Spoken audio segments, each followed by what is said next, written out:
অনেকে অভিযোগ করে আল্লাহ আমার এইটা দেয় নাই, ওইটা দেয় নাই, আমি এটা পাই নাই, ওইটা পাই নাই। ও পায়, আমি পাই না কেন? ওর চাকরি হয়, আমার হয় না কেন? ওর ব্যবসায় লাভ, আমার লস কেন? ওর বউ সুন্দরী, আমারটা কালা কেন? আছে না নাই? না, অভিযোগ করবেন না।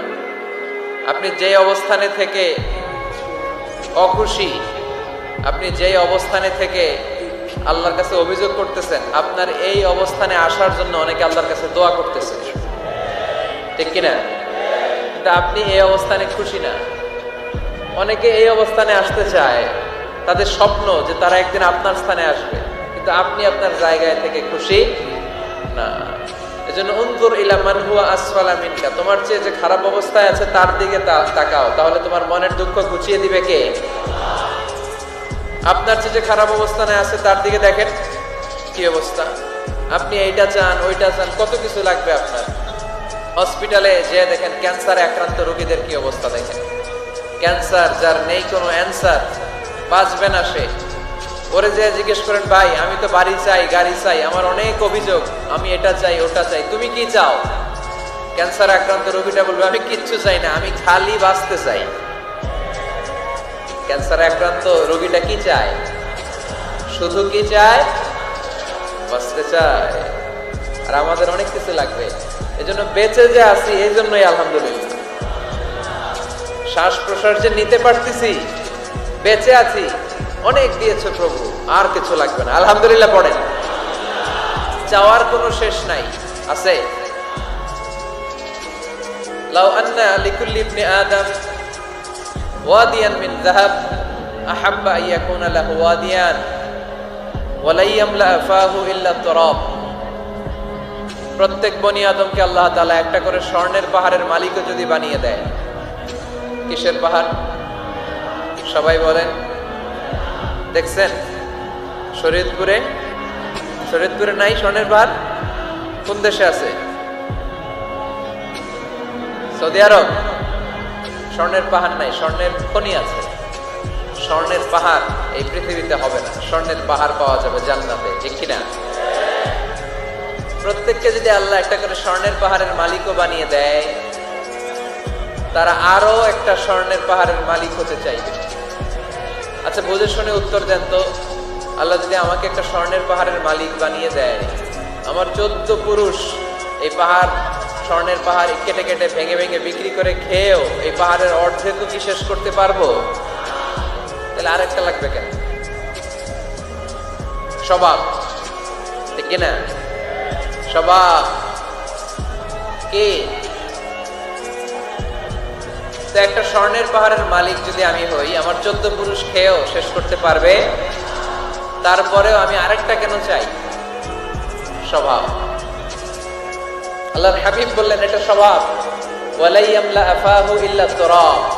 কবরের মাটি ছাড়া কোনো কিছুই তার এই জিহ্বাটারে থামাতে পারবে। যার আছে যত বেশি, তার আরো চাই তত বেশি। মানুষের আছে যত বেশি, তার চাই তত বেশি।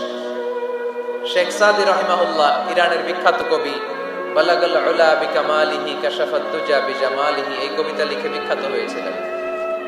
তো ওনার একটা সময় আর্থিক দৈন্যতা যাচ্ছিল, টাকা পয়সা ছিল না, ফলে পায়ে দেওয়ার মতো জুতা ছিল না। কি ছিল না?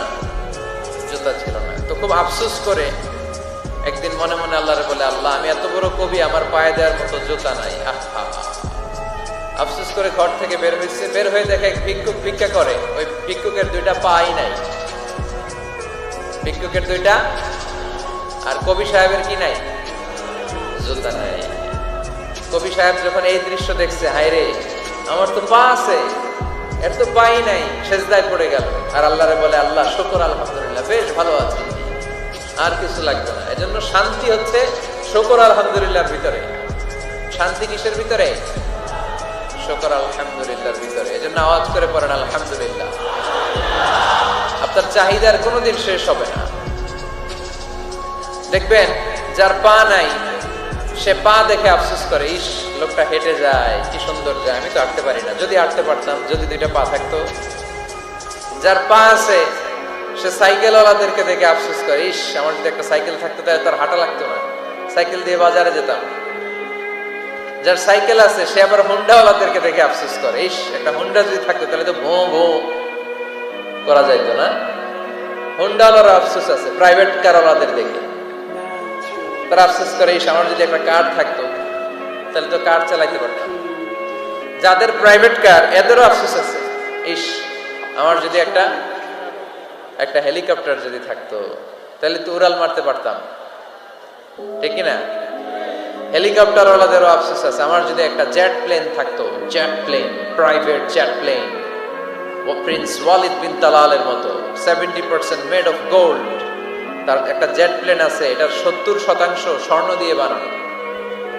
তার মানে চাওয়ার কোনো শেষ আছে নাই।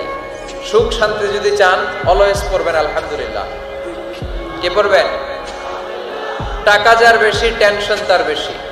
সাধারণত টাকা যার বেশি রোগ তার বেশি, টাকা যার বেশি শান্তি তার কম। আপনি খোঁজ নিয়ে দেখেন, 1000 কোটি টাকার মালিক, ঘরে শান্তি নাই, স্ত্রীর সাথে মনোমালিন্য, স্ত্রী যায় একদিকে উনি যায় আরেকদিকে, পোলায় কই যায় পোলায় নিজেও জানে না, মেয়ের অবস্থা খারাপ, আরেক ছেলের সাথে হাঁটে। তো এই হচ্ছে এদের লাইফস্টাইল। সবাই না, আল্লাহওয়ালা যারা তারা ভিন্ন।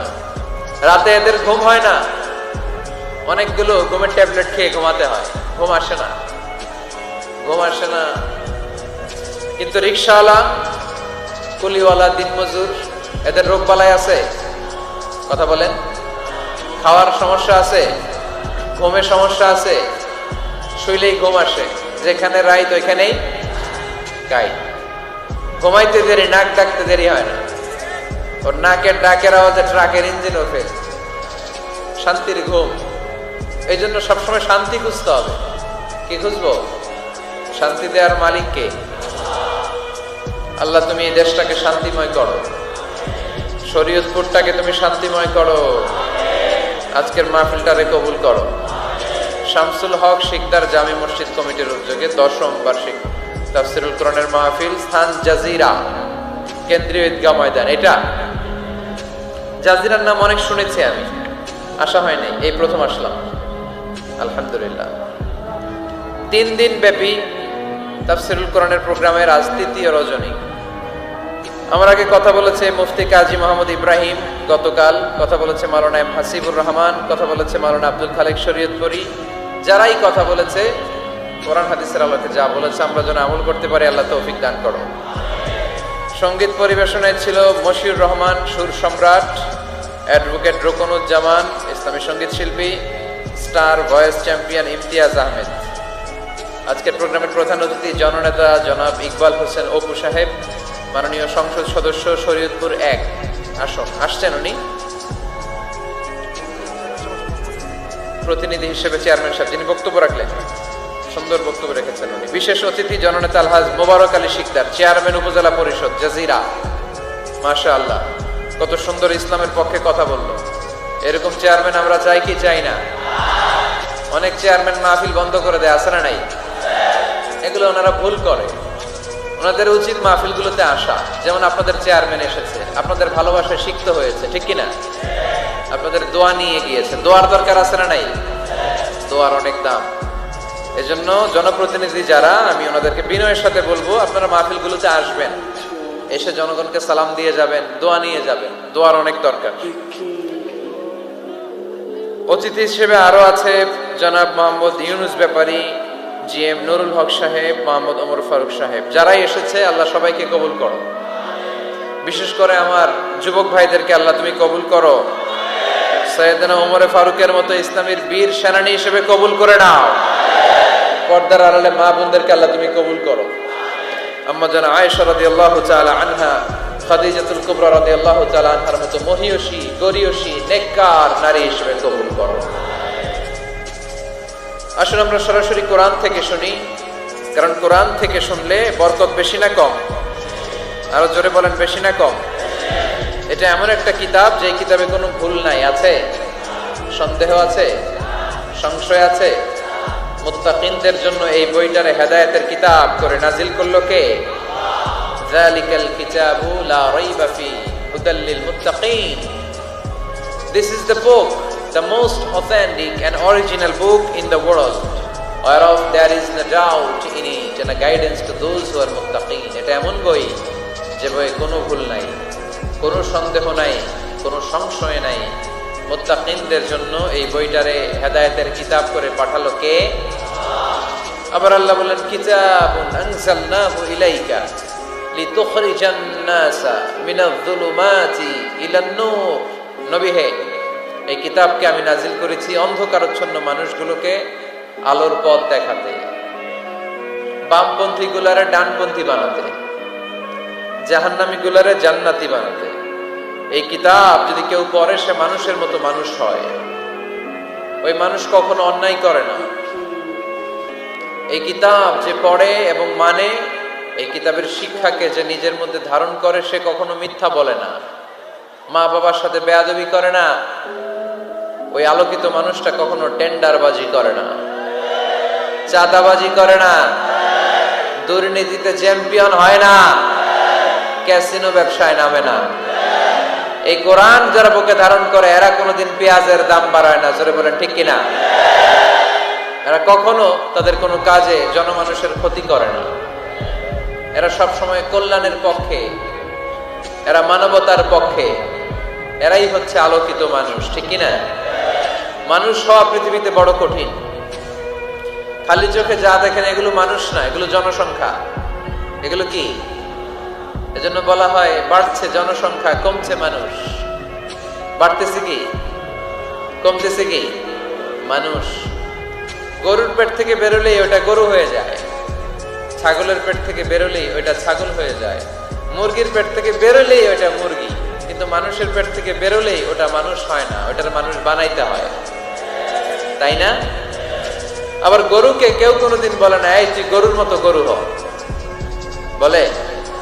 শরীয়তপুরে আপনারাও বলেন না? ছাগলকে কেউ কোনোদিন বলছে এই তুই ছাগলের মতো ছাগল হও। কিন্তু মানুষকে বলা হয় তুমি মানুষের মতো মানুষ হও।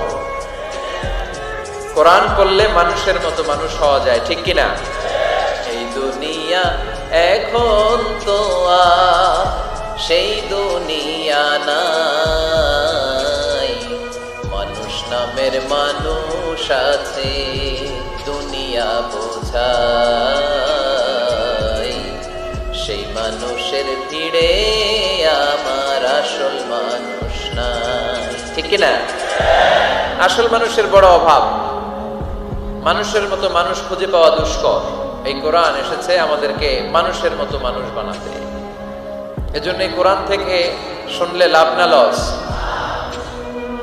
কোরআনের সাথে আমাদের সম্পর্ক বাড়াতে হবে। প্রতিদিন কোরআন তেলাওয়াত করতে হবে। আপনারা করেন? হ্যাঁ, আজকে করছেন কারা কারা দেখি?